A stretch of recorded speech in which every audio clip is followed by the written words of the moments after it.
ila ma'nan akhar au tafwiduha lazima an yakuna Allahu khatabana wa khatabana rasuluhu bima la nafhamu maknahu. Ini bantahan yang berikutnya, perhatikan. Sekiranya zohirnya dalil,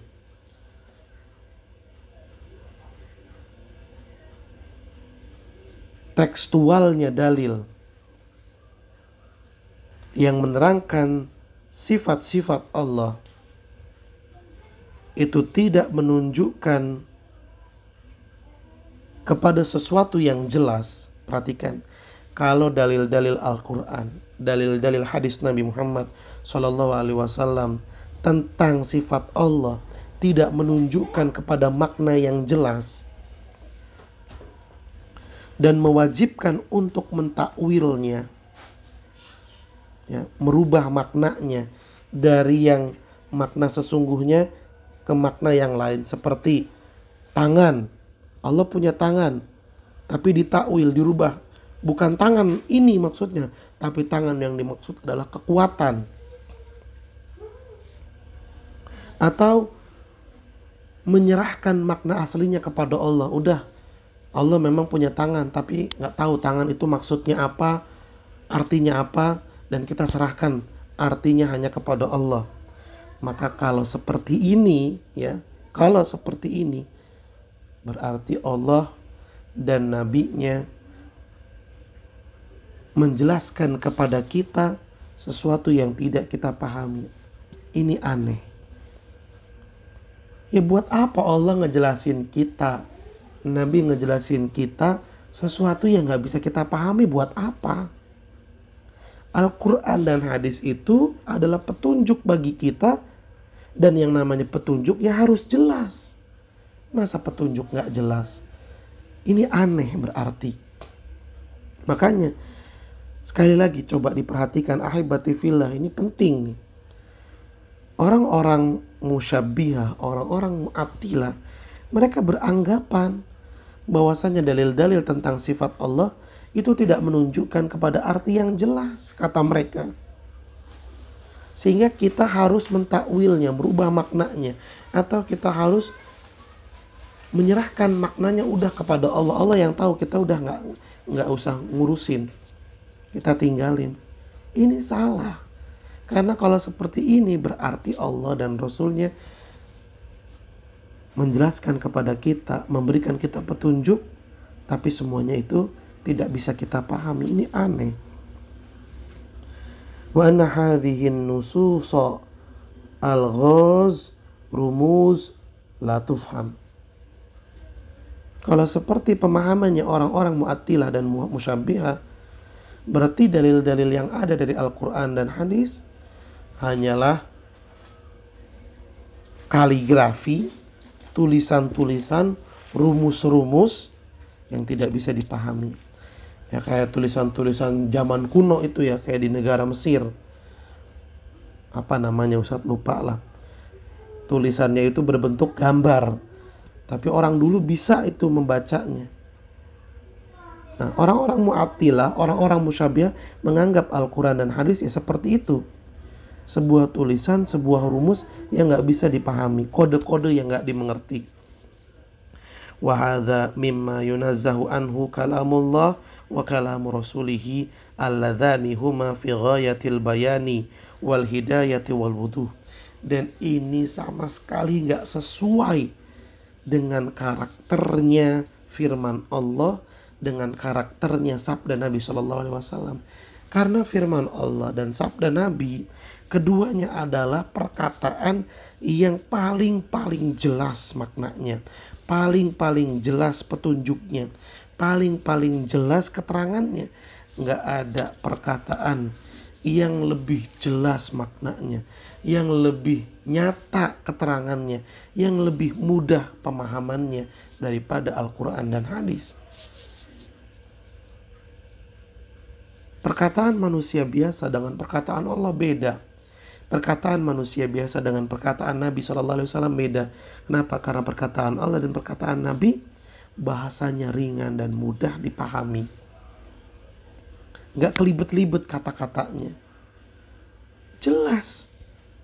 Maka siapa yang beranggapan bahwasannya ada di antara ayat-ayat, ada di antara hadis-hadis sesuatu yang kita itu nggak tahu maknanya apa dan harus kita rubah, harus kita takwil, atau kita serahkan maknanya kepada Allah, maka dia telah mencap bahwa Al-Quran, hadis Nabi SAW adalah kode-kode, rumus-rumus yang tidak bisa dipahami. Na'udzubillahi min zalik. Wa hadza raddun 'alal mu'attilah fi mauqifihim minan nusus. Dan ini bantahan untuk orang-orang Mu'tazilah. Kemudian bantahan yang keenam, ahibati fillah, annahu yalzamu min nafi sifati nafyu wujudillahi ta'ala, bahwa menolak sifat Allah sama dengan menolak keberadaan Allah. Siapa yang menolak sifat Allah berarti dia menolak Allah ada. Itu otomatis. Li'annahu la tujadu dzatun mujarradatan ani sifat. Karena nggak ada sesuatu, nggak akan ada sesuatu yang tidak punya sifat. Nggak ada. Contoh misalnya batu, sifatnya apa? Keras. Pasti ada sifatnya. Kain sifatnya apa? Lembut. Air sifatnya apa? Cair misalnya. Dingin misalnya. Api sifatnya apa? Panas. Segala sesuatu itu ada sifatnya. Dan yang gak punya sifat menunjukkan gak ada berarti.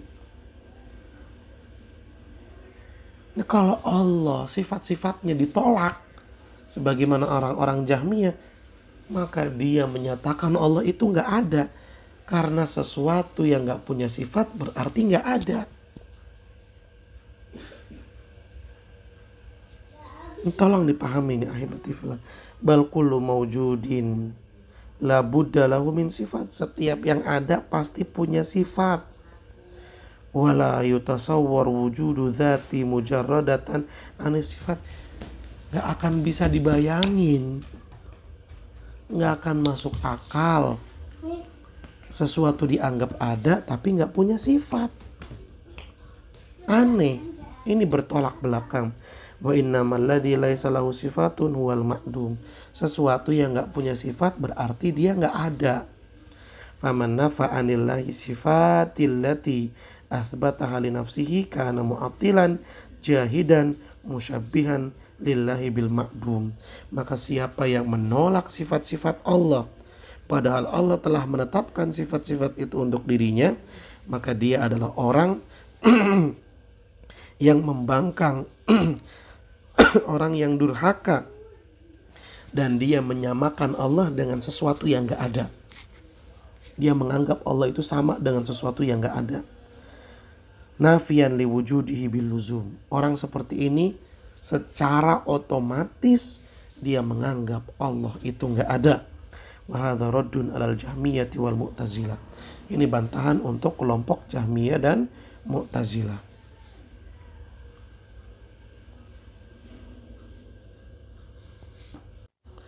Baik, kemudian bantahan yang terakhir yaitu bantahan ke-7. La yalzamu min ittifaqi asma'illahi wa sifatihi ma asma'il makhluqina wa sifatihim fil ismi wal makna ittifaquhuma wa tashabahuhuma fil haqiqati wal kaifiyati. Tolong dipahami. Tidak mesti kesamaan nama-nama Allah dan sifat-sifatnya dengan nama-nama makhluk-makhluknya dan sifat-sifat mereka dalam nama, makna, kesamaan keduanya dan keserupaan keduanya dalam hakikat dan bentuk. Maksudnya gimana? Sesuatu yang sama ya, sesuatu yang sama, ada dua hal. Gampangnya gini dulu deh. Manusia sama hewan sama-sama punya tangan, ya. Sama-sama punya tangan. Sama-sama punya kaki. Tapi apakah kesamaan keduanya itu menunjukkan kesamaan bentuk dan hakikatnya? Apakah tangannya manusia sama dengan tangannya hewan? Apakah kakinya manusia sama dengan kakinya hewan? Itu maksudnya. Tidak mesti. Kesamaan penyebutan nama antara kedua hal menunjukkan kesamaan bentuknya. Tidak mesti. Meja punya kaki, kita sebut meja punya kaki. Tapi apakah kakinya meja sama dengan kakinya manusia? Kan beda. Ini jelas banget, ini sesama makhluk. Maka bagaimana antara makhluk dengan penciptanya? Tentu jauh berbeda. Gak akan sama. Sekali lagi, tidak mesti penyebutan nama, penyebutan sifat antara dua hal penyebutannya sama menunjukkan bentuknya juga sama. Tidak mesti. Kaki, sama-sama punya kaki. Manusia sama meja, sama-sama disebutkan kaki, sama-sama disebut kaki. Tapi apakah kesamaan penyebutan ini menunjukkan kesamaan bentuknya? Tidak. Tidak. Burung punya sayap, pesawat juga punya sayap. Penyebutan namanya sama-sama sayap. Tapi apakah bentuknya sama? Tidak. Tidak. Nah, ini yang juga nih mungkin zaman sekarang udah banyak lah dipahami orang. Kepala charger. Charger punya kepala. Manusia punya kepala. Penyebutan nama kepala sama. Sama-sama disebut kepala. Apakah nama itu, penyebutan nama itu sama, menunjukkan bentuknya juga sama? Beda. Beda, ahibati fillah. Begitu pula dengan Allah Subhanahu wa taala. Allah menyebutkan sifat-sifatnya dengan penyebutan yang sama dengan apa yang ada pada makhluknya.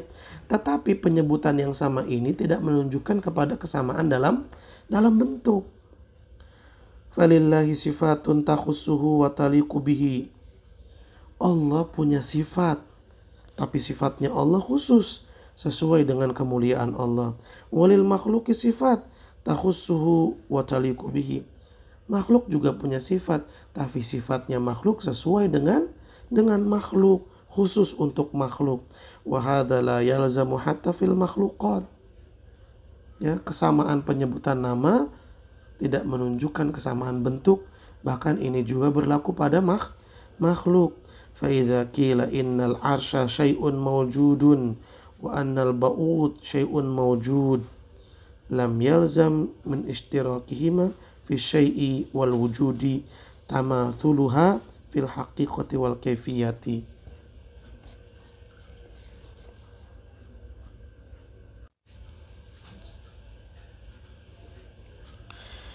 Contohnya,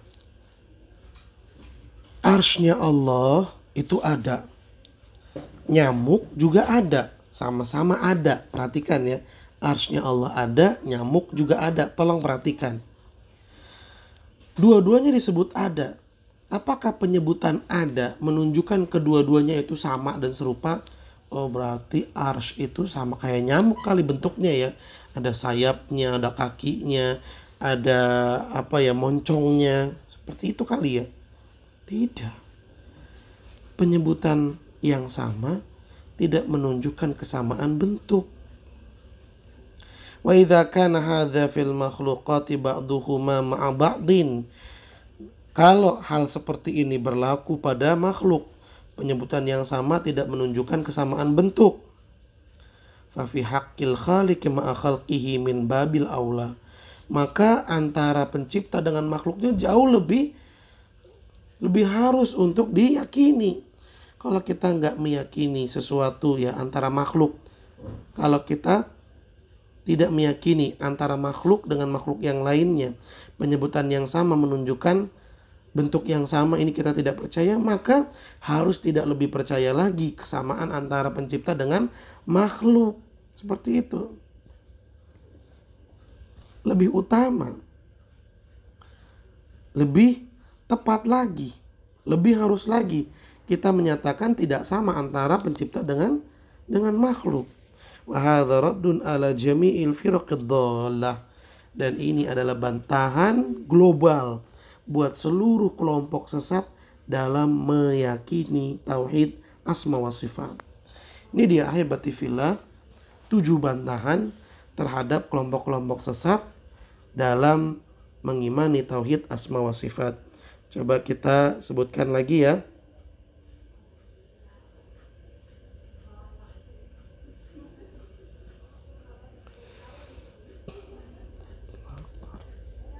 Bentar.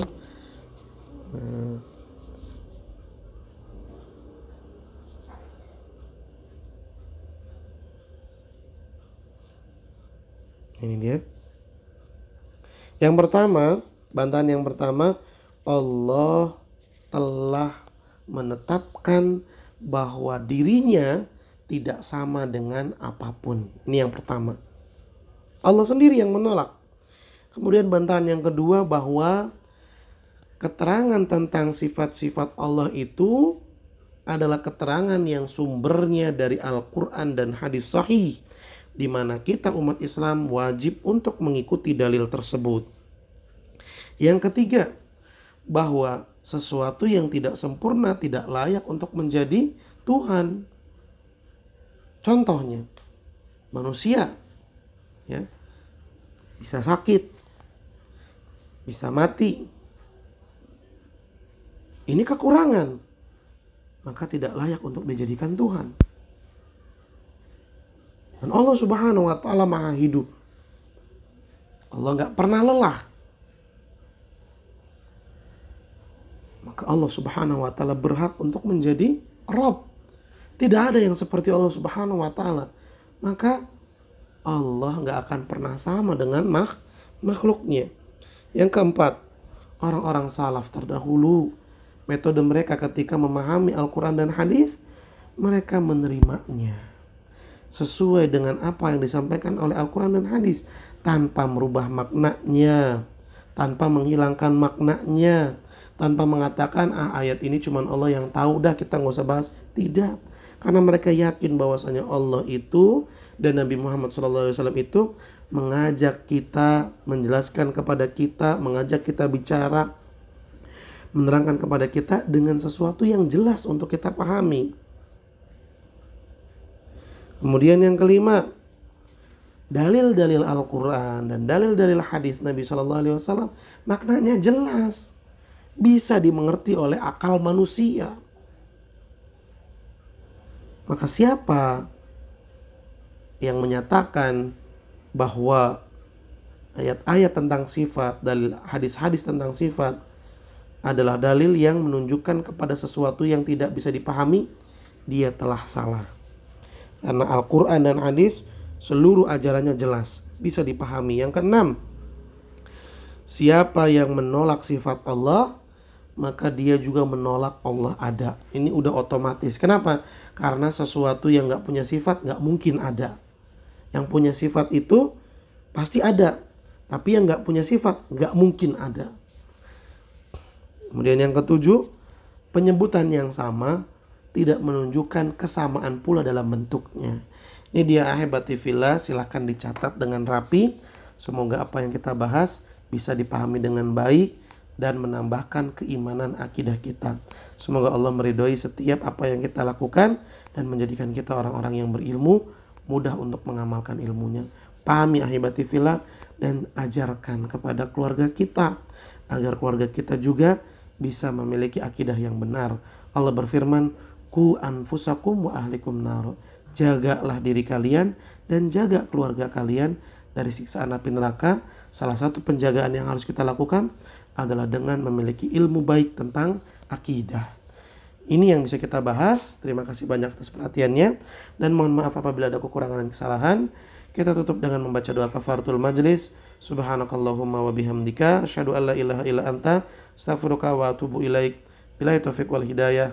Assalamualaikum warahmatullahi wabarakatuh.